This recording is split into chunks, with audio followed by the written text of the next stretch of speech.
Hello friends, welcome back to my channel Commerce Shala. जैसा कि हमने कल पढ़ा था इंट्रोडक्शन टू अकाउंटिंग, इसके आगे का टॉपिक हम पढ़ते हैं बेसिक अकाउंटिंग कॉन्सेप्ट्स। क्या कॉन्सेप्ट्स होते हैं अकाउंटिंग के? तो the basic accounting concepts are referred to as the fundamental ideas और basic assumptions underlying the theory and practical practice of financial accounting and are broad working rule for all accounting activities। मतलब कि जो हम financial कोई भी work करते हैं, accounting करते हैं, लेखा जोखा करते हैं, तो उसमें क्या होता है, बहुत सारे रूल्स होते हैं। तो इन रूल्स को समझने के लिए हमें पहले उसके कॉन्सेप्ट को समझना जरूरी है। ठीक है, तो इसके हम बहुत सारे कॉन्सेप्ट हैं, तो धीरे धीरे समझेंगे एक एक टॉपिक करके। जैसा कि फर्स्ट कॉन्सेप्ट है बिजनेस एंटिटी। बिजनेस एंटिटी क्या होती है ना? तो बिजनेस एंटिटी, जैसे कि मैंने पहले भी बताया था इंट्रोडक्शन में, थोड़ा सा आपको इससे गो थ्रू कराया था कि एंटिटी क्या होती है। एंटिटी होती है एक तरह से पॉपुलरिटी। ठीक है, मतलब हिंदी में बोला जाए तो ख्याति। ठीक है, the concept of business assumes that business has a distinct and separate entity from its owners. यानी कि बिजनेस की अपनी खुद की एक पॉपुलरिटी होती है, एंटिटी होती है, ओनर की एक अलग पॉपुलरिटी होती है। लाइक जैसे भी कोई भी एक मॉल ले लो, मॉल ले लेते हैं जिसमें होता है एक विशाल मॉल है। ठीक है, तो विशाल मॉल की एक अलग एंटिटी है और उसका जो ओनर है उसकी अलग एंटिटी है होती है ना। मतलब एक बिजनेस की अलग एक अपनी एंटिटी होती है, ओनर की अलग एंटिटी होती है।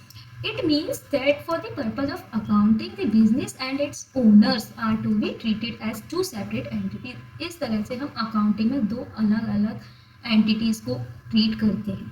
ठीक है, बिजनेस को अलग ट्रीट करते हैं, ओनर्स को अलग ट्रीट करते हैं। ठीक है, हम उन दोनों को एक जैसा रखकर नहीं देखते हैं। Keeping this in view, when a person brings in some money as capital to into his business in accounting records. यानी जब हम बिजनेस स्टार्ट करते हैं, तो बिजनेस स्टार्ट करते हैं तो किससे स्टार्ट होता है? नॉर्मल सी बात है कि हम या तो मनी लगाते हैं, है ना, या उसमें कोई भी असेट्स लगाते हैं। असेट्स यानी कि मशीन लगाए, फर्नीचर है ना, ऑफिस है, बहुत सारी चीज़ें आ जाती हैं बिजनेस में। ठीक है, तो वो हमारी क्या हो जाती है? कैपिटल। ठीक है, जिसको हम कैपिटल के रूप में रिकॉर्ड करते हैं। It is treated as liability of the business to the owner. तो वो क्या होता है? ओनर के लिए लाइबिलिटी हो जाती है। वो बिजनेस को बिजनेस कैसे ट्रीट करते हैं? लाइबिलिटी की थ्रू। लेकिन हमारे लिए वो क्या है? कैपिटल है, पूंजी है। ठीक है, here one separate entity owner is assumed to be giving money to another distinct entity. ठीक है, इसमें दोनों ने अलग अलग मैनेजर, यानी कि बिजनेस के लिए तो वो क्या है ना, पर्सन जब कोई व्यक्ति ला रहा है तो वो कैपिटल के रूप में ला रहा है मनी को, तो वो सोच रहा है कि मैं अपनी कैपिटल लगा रहा हूँ, पूंजी लगा रहा हूँ। ठीक है, लेकिन बिजनेस में उसको किसकी तरह रिकॉर्ड किया जा रहा है? लाइबिलिटी की तरह। ठीक है, ओनर उसको कैसे देख रहा है? लाइबिलिटी की तरह, कि ये मैं इस पर कैपिटल लगा रहा हूँ 10,000 रुपये अपनी। तो वो ये नहीं सोचेगा कि मुझे ये इस बिजनेस से मुझे 8,000 रुपये मिलेंगे या मुझे 6,000 रुपये मिले। वो क्या सोचेगा कि मुझे कम से कम 20,000 मिले, 50,000 मिले, है ना। वो बढ़ाने की ही सोचेगा, वो कम नहीं सोचेगा कि मेरे को 8,000 मिले, 6,000 मिले, है ना। तो वो लाइबिलिटी की ट्रीट करता है। And similarly when the owner withdraws any money, इसी तरह से यदि कोई ओनर अपने काम के लिए, पर्सनल काम के लिए कोई मनी विड्रॉ करता है, निकालता है फ्रॉम द बिजनेस से। ठीक है, for personal expensive. Personal expensive जैसे कि मैंने उसमें भी बताया था इंट्रोडक्शन में आपको कि ड्राइंग क्या होती है। ठीक है, तो ड्राइंग में पर्सनल अपनी पर्सनल यूज़ के लिए मनी निकालना है या कोई गुड्स निकालना है, वो ड्राइंग में ही आ जाता है। It is treated as reduction of the owner's capital. तो उसको कैसे ट्रीट करते हैं? उसको कैपिटल में से डिडक्ट कर देते हैं। ठीक है, सपोज आपने एक बिजनेस स्टार्ट किया। ठीक है, तो आपने बिजनेस स्टार्ट किया, कैपिटल लगाई आपने 5,000 रुपीज़। ठीक है, आपको बाद में ज़रूरत पड़ गई खुद के लिए, तो आपने उसमें से क्या किया? उसमें से आपने 1,000 रुपीज़ निकाल लिए, तो वो आपकी क्या हो गई? ड्राइंग। आपने अपने पर्सनल यूज़ के लिए निकाले। ठीक है, तो आपकी कैपिटल कितनी रह गई? 4,000 रुपीज़। तो ये आपके कैपिटल में से डिडक्ट होंगे। ठीक है, एंड कंसिक्वेंटली और reduction in the liability of the business, और बिजनेस की लाइबिलिटी भी कम हो जाएगी। The accounting records are made in the book of accounts from the point of view. तो इस अकाउंट्स के पॉइंट ऑफ व्यू से देखेंगे तो of the business unit and not that of the owner. The personal assets and liabilities of the owner are therefore not considered while recording and reporting the assets and liability of the business. यानी कि अगर उसका owner का खुद का personal assets या liability होती है तो हम उसको बिजनेस में रिकॉर्ड नहीं करते हैं, ठीक है, उसको वहीं की मतलब उसको पर्सनल ही रहने देते हैं, उसको हम उसमें नहीं लाते हैं, ठीक है।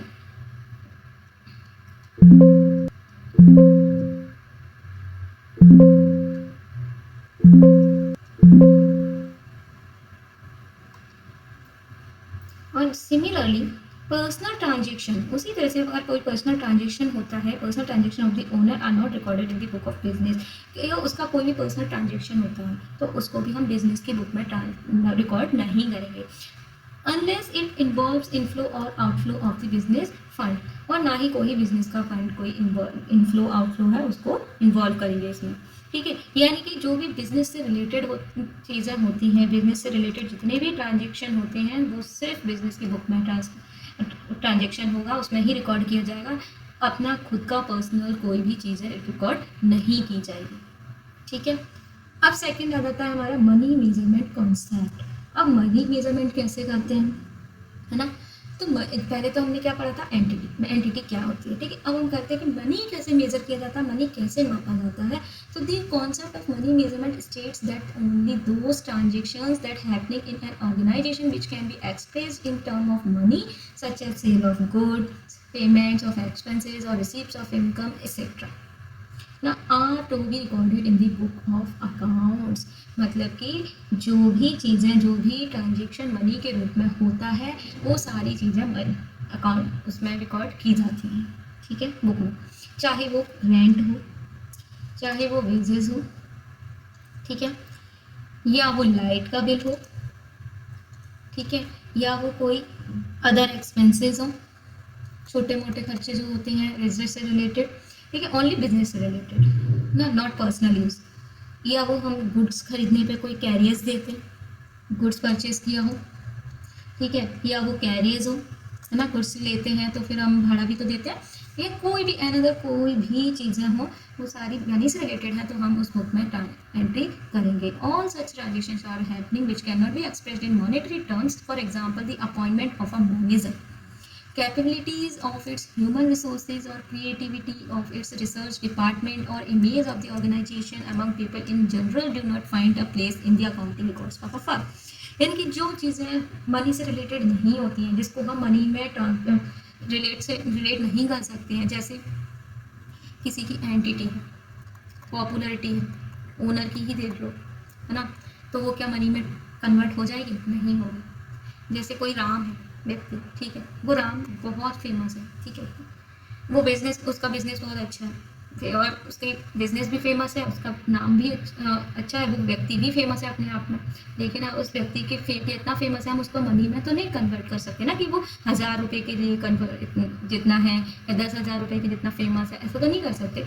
या हम कोई अपॉइंटमेंट लेते हैं तो हम उससे भी मनी से रिलेटेड नहीं कर सकते, ठीक है, या कोई भी ऐसी चीज़ें हैं जो हम मनी से रिलेट नहीं कर सकते तो उसको हम इसमें बुक में नहीं लिखेंगे, ठीक है। Another important aspect of the concept of money measurement is that the record of the transactions are to be kept not in the physical units but in the monetary unit. Only हम monetary unit को का example, जैसे an organization में on a particular day, ठीक है, have a factory on a piece of land measuring 2 acres, जैसे कि कोई एक ज़मीन है जिसको हम मेज़र कर सकते हैं, ठीक है, जैसे 2 एकड़ है, 5 एकड़ है, ऑफिस बिल्डिंग है उसको भी हम कंटेनिंग मतलब उसको भी मेज़र कर सकते हैं, 10 रूम है उसमें 30 पर्सनल कंप्यूटर्स हैं, 30 ऑफिस हैं, चेयर्स हैं एंड टेबल्स हैं, एंड बैंक बैलेंस है 5 लाख रुपए का, रॉ मटेरियल का है 20 टन, ठीक है, वेट, एंड 100 कार्टून्स हैं ऑफ फिनिश्ड गुड्स।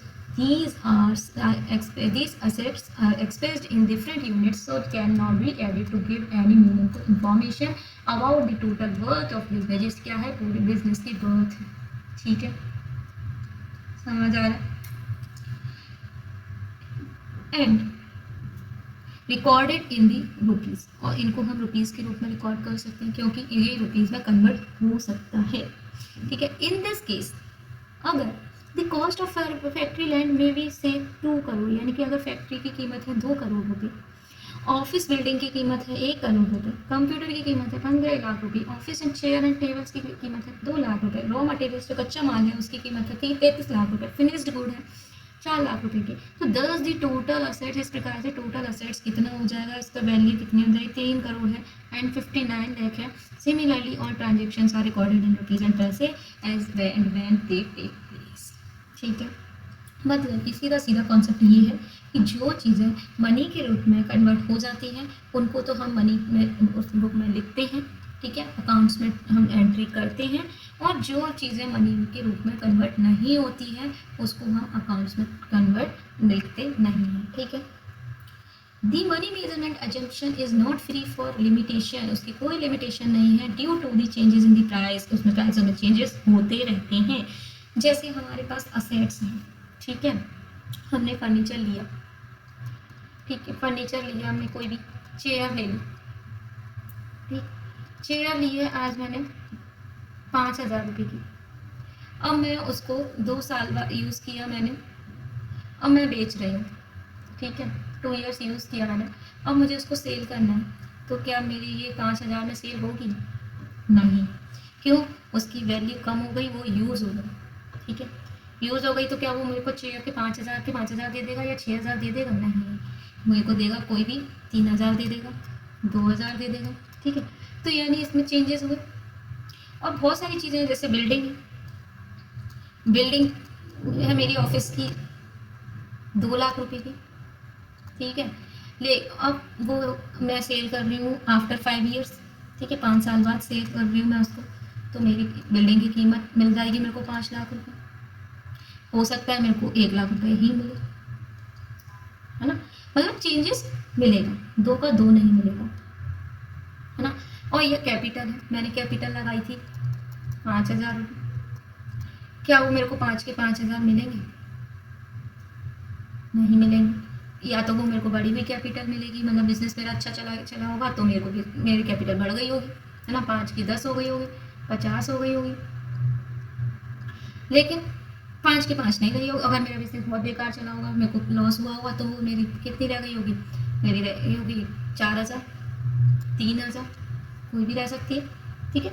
तो इसलिए वैल्यूज़ में चेंजेस होते रहते हैं, सेम नहीं रहता है पूरे साल पर। The value of rupees today on account of rise in prices is much less than what it was say 10 years back. 10 years, हर 10 साल बाद, 5 साल बाद, 4 साल बाद जब भी हम उसको कैलकुलेट करते हैं, therefore in the balance sheet, ठीक है। When we add different assets bought at different points of time, या क्या होता है कि हम assets को, जरूरी नहीं है कि आज ही हमने बिजनेस स्टार्ट किया सारी assets आज ही खरीद ली, धीरे धीरे भी खरीद सकते हैं, हमारे पास जैसे जैसे पैसे आते जाते हैं हम खरीदते जाते हैं। जैसे building purchase in 1995 for 2 crore, 1995 में 2 करोड़ की खरीदी थी, एंड प्लांट खरीदा था 2005 में 1 करोड़ का। We are in fact adding heterogeneous values which cannot be included together, वो उनको हम एक साथ नहीं क्लब कर सकते, मतलब कि एक साथ काउंट नहीं कर सकते, as the changes in the value of money is not reflected in the book of account. The accounting data does not reflect the true and fair view of the affair of an enterprises. ठीक है, समझ आया? अब आते हैं हम next topic पे। Next है हमारा गोइंग कंसर्न कॉन्सेप्ट।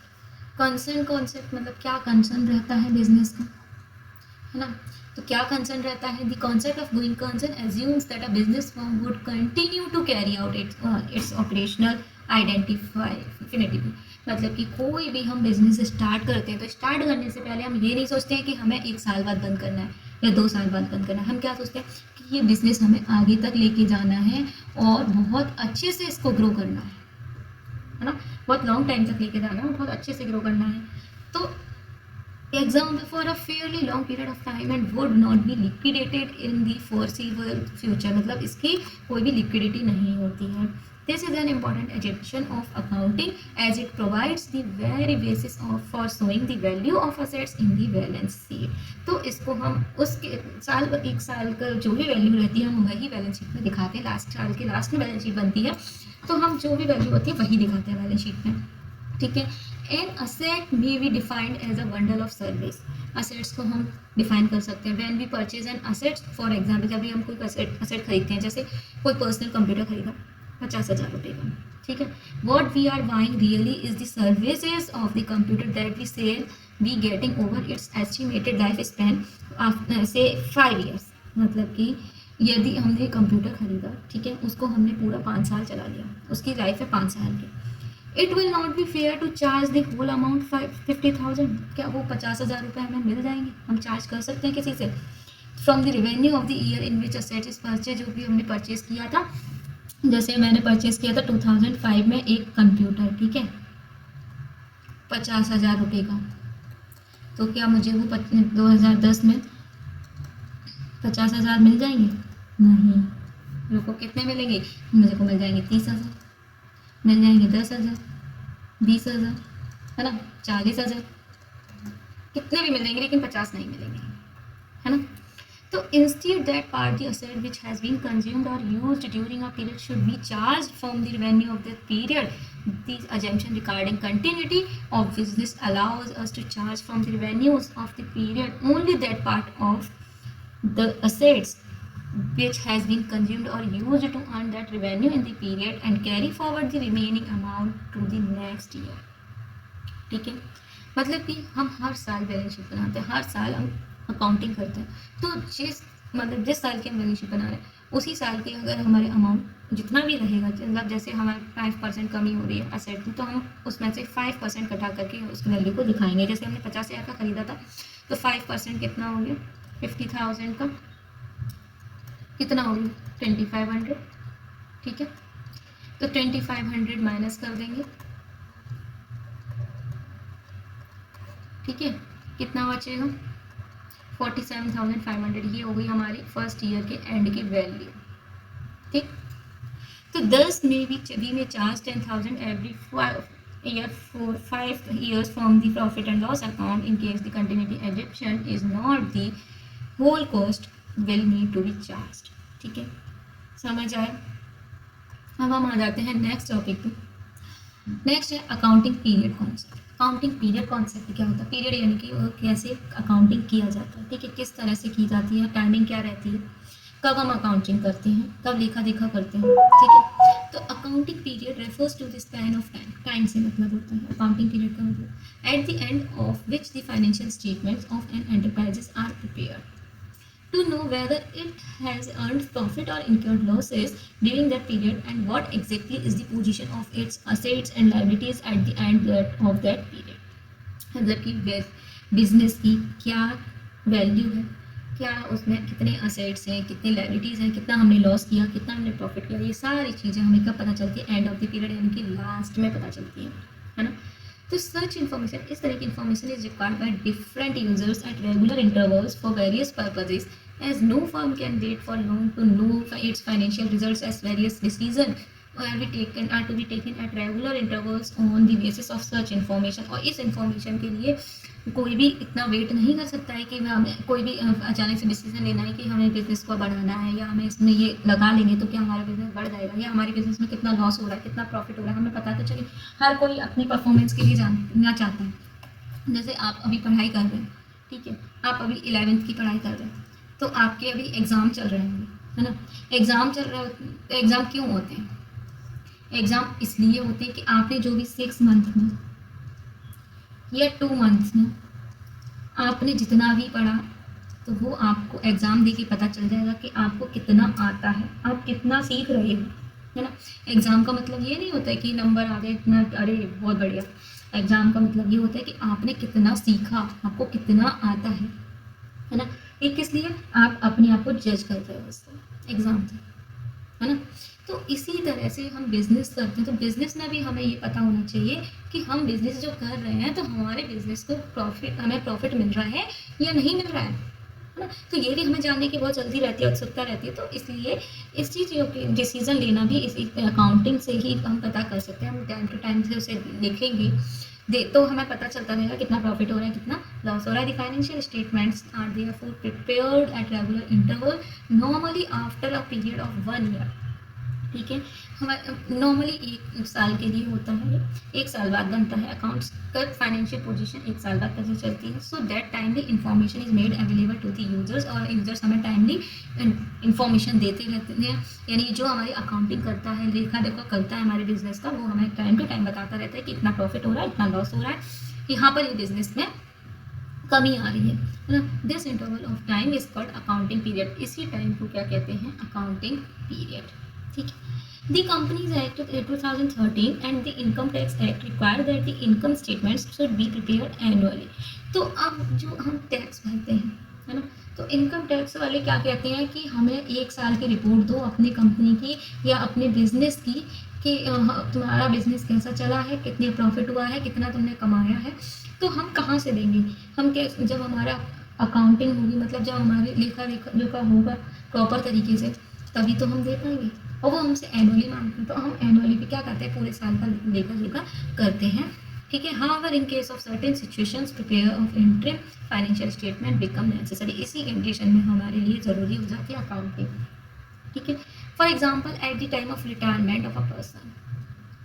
अब जैसे आपने 2 लोगों ने मिलकर बिजनेस स्टार्ट किया, राम ने और श्याम ने। ठीक है। पहले बहुत अच्छे से बिजनेस किया उन्होंने, 5 साल तक खूब अच्छे से रहे, अच्छे साथ साथ बिजनेस किया, प्रॉफिट भी हो रहा है तो साथ साथ शेयर कर रहे हैं आधे आधा, है ना, लॉस हो रहा है तो भी आधा आधा शेयर कर रहे हैं, कोई परेशानी नहीं है। अब श्याम कह रहा है मैं तो रिटायरमेंट ले रहा हूँ, मैं अब थक गया, अब नहीं मेरे से होता काम। तो राम कहता ठीक है भाई ले ले। अब श्याम कहेगा तो मैं ले तो लूँगा, अब मैंने जब आया था तब मैं कैपिटल लाया था, मैंने पैसे लगाए थे इसमें, और धीरे धीरे इतने 5 साल काम किया, 5 साल में मैंने मेहनत भी किया, पैसे की ज़रूरत पड़ी तो पैसे भी लगाए हैं, तो मैं अपना हिस्सा तो लेके जाऊंगा। अब मुझे बताओ कि कितना प्रॉफिट हुआ है बिजनेस में, तो मुझे इस प्रॉफिट का हिस्सा चाहिए ना। जो भी असेट्स है उसमें से भी मुझे हिस्सा चाहिए, जो भी लायबिलिटीज़ है वो मैं दूंगा, क्योंकि ऐसा नहीं है कि जो भी पार्टनर होता है वो सिर्फ प्रॉफिट के लिए हिस्सेदार है, लॉस के लिए नहीं, वो तो दोनों के लिए। तो अगर जितनी भी लायबिलिटीज़ हैं, जितने भी एक्सपेंसेस हैं वो मैं दूंगा, मेरे को पता होना चाहिए। असेट्स है वो मेरे को बताओ, मैं उसमें से लूँगा, है ना। प्रॉफिट है उसमें से मेरे को बताओ कितना है, मेरे को चाहिए। तो हम कैसे बताएंगे कि इतने बड़ा बिजनेस होता है, तो हम उसमें से कैसे पता करेंगे कि हमारा कितना प्रॉफिट कितना लॉस। तो इसके लिए भी हमें रिटन में चाहिए होता है, जिससे हम अपने पार्टनर को बता सकें, देख भाई इतना बिजनेस तो इसमें स्टार्ट किया था तब इतनी कैपिटल लाया था, अब इस टाइम पे हमारी बिजनेस की जो पोजीशन है, इतनी असेट्स है, इतनी लायबिलिटीज़ हैं, तो अब तुझे इतना इतना हिस्सा मिलेगा। ठीक है। Apart from these companies whose shares are listed on the stock exchange are required to publish quarterly results to assess profitability and financial position at the end of every 3 months. इसको हम क्वार्टरली भी देख सकते हैं, ठीक है, yearly भी देख सकते हैं। अब आ जाता है हमारा कॉस्ट कॉन्सेप्ट। कॉस्ट कॉन्सेप्ट क्या होता है? The cost concept requires that all assets are recorded in the book of accounts at their purchase price.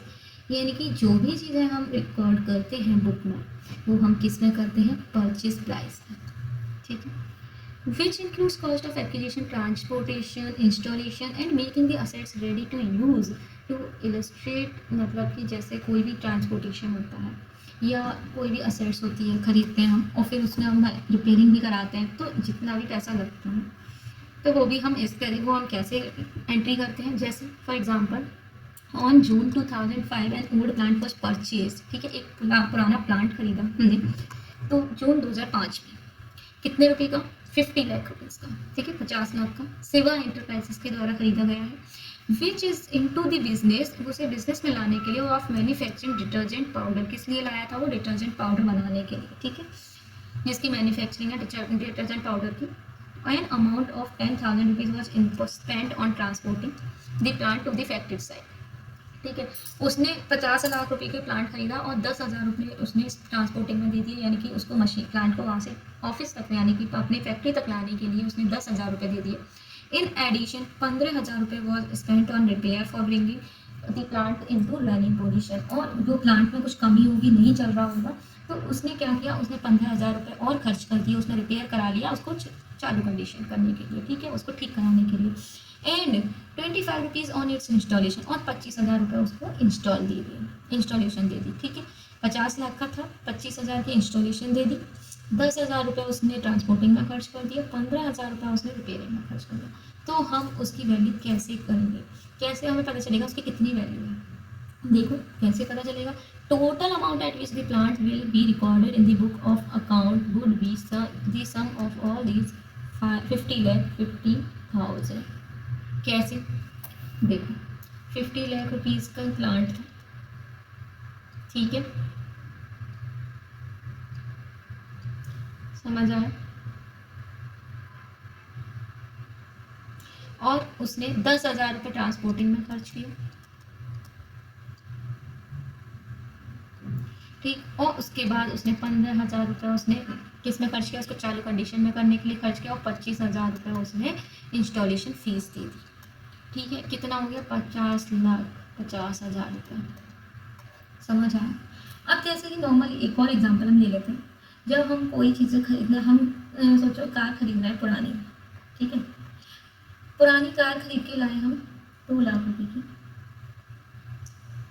अब 2 लाख रुपए की पुरानी कार तो खरीदी, पुरानी है तो भाई कुछ ना कुछ तो कमी होगी, है ना, तो कुछ ना कुछ कमी हुई तो हमने रिपेयरिंग में उसको दे दिए 10,000 रुपये, उससे सही हमने सही करा ली, 10,000 रुपये लग गए हमारी कार में, और कार हम ला नहीं पा रहे हैं, चलाना नहीं जानते, तो हमने क्या किया, हमने एक ट्रांसपोर्ट किया, उससे कह दिया कि हमारे घर पे पहुंचा देना, तो भाई घर पे पहुंचाएगा, वो ट्रांसपोर्ट वाला ले लेगा 5,000 रुपये, ठीक है, तो अब हम क्या बोलेंगे कि हमारी कार 2 लाख रुपए की है, नहीं, हम क्या बोलेंगे कि हमारी कार 2,15,000 की पड़ी है, कैसे वो गए, कैसे कार तो 2 लाख की है, तो क्या, तो हमने 10,000 रुपये रिपेयरिंग में खर्च कर दिया, 5,000 रुपये उसमें लाने में खर्च कर दिया, हमारी कार पड़ गई 2,15,000 रुपये, ठीक है, समझ आए किस तरह से वैल्यू करते हैं।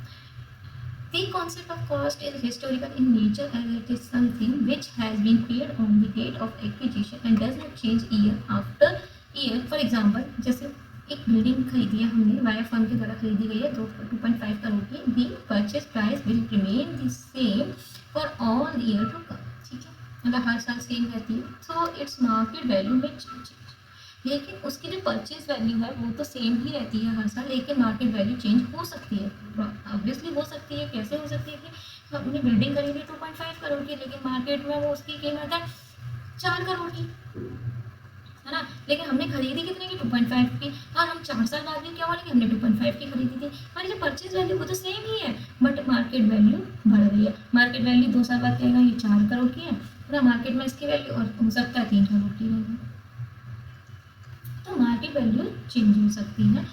तो हम क्या करते हैं इस पोजीशन, इस कंडीशन में, तो adoption of historical cost brings in objectivity in recording as the cost of acquisition is easily verifiable from the purchase documents. The market value basis on the other hand is not really reliable, as the value of an asset may change from time to time, making the comparison between one period to another rather difficult. However, an important limitation of the historical cost basis is that it does not show the true birth of the business and may lead to hidden profits. During the period of rising prices, the market value or the cost at which the assets can be replaced are higher than the value at which these are sold in the book. मतलब कि जिस market value और actual value में जो भी value ज़्यादा होती है उस प्राइस को हम एंट्री करते हैं बुक में, ठीक है। अब नेक्स्ट टॉपिक आ जाता है हमारा dual aspect concept. Dual aspect concept कौन सा होता है कि dual aspect is the foundation और basic principle of accounting. It provides the very basis for recording business transactions into the book of accounts. This concept states that every transaction has a dual or twofold effect, मतलब कि हमेशा कोई भी transaction होता है दो चीज़ों को इफेक्ट करता है, ठीक है, and should therefore be recorded at 2 places, और इसको हम 2 जगह रिकॉर्ड करते हैं। जैसे दूसरे शब्दों में समझेंगे, इन other words at least 2 accounts will be involve in recording a transaction. कोई भी ट्रांजेक्शन हम करते हैं तो हमेशा 2 जगह रिकॉर्ड रहते हैं, 2 अकाउंट्स उससे इफेक्ट होते हैं। दिस कैन बी एक्सप्लेन, जैसे हम कोई राम ने बिजनेस स्टार्ट किया, ठीक है, कितने रुपए से 50 लाख रुपए से, तो 50 लाख रुपए से तो उसमें क्या हुआ, एक तो राम का अकाउंट इफेक्ट हुआ, राम का अकाउंट खुल जाएगा, और एक वो उसने 50 लाख रुपए लिया लगाया है तो उसको हम क्या बोलेंगे, कैपिटल के रूप में लगाया होगा तो उसको कैपिटल भी इफेक्ट होगी, ठीक है। The amount of money brought in by Ram के द्वारा लाया गया है, will result is an increase में बढ़ जाएगा क्या, असेट्स बढ़ जाएगी बिजनेस में, ठीक है, बिजनेस बाय 50 लाख रुपीज।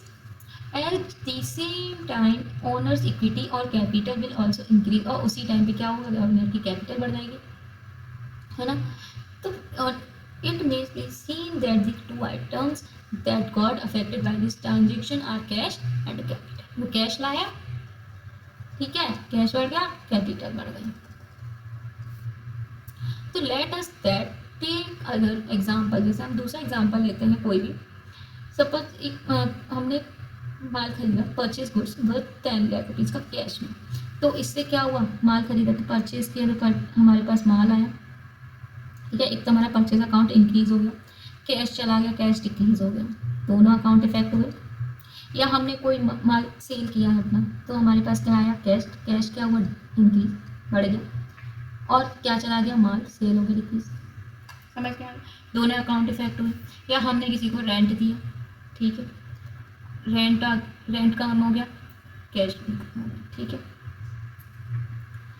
ऐसे this will increase an assets on the one hand and reduce another assets on the other hand. Similarly ऐसे ही फर्म ने एक मशीन परचेज की 30 लाख रुपए की, तो क्या होगा, परचेज किया मशीन, तो machine account debit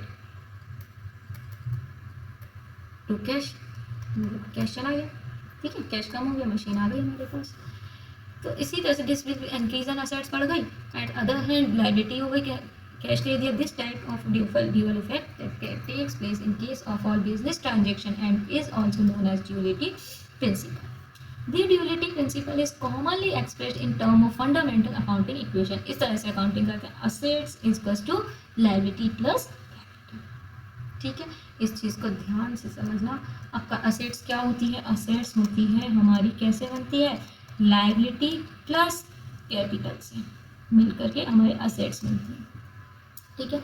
in other words the equation states that the assets of a business are always equal to the claims of owners and the outsiders. और बिजनेस हमेशा किसको क्लेम करता है, अपने ओनर को, ठीक है, या कोई आउटसाइडर होता है। The claim also called equity of owners और is term as capital and that of outsider as liabilities, ठीक है। या ओनर के लिए वो कैपिटल होंगे, अगर कोई आउटसाइडर है, बाहर का व्यक्ति है, तो उसके लिए लायबिलिटी होगी। The two fold effects of each transaction affects in such a manner that the equality of both sides of equation is maintained.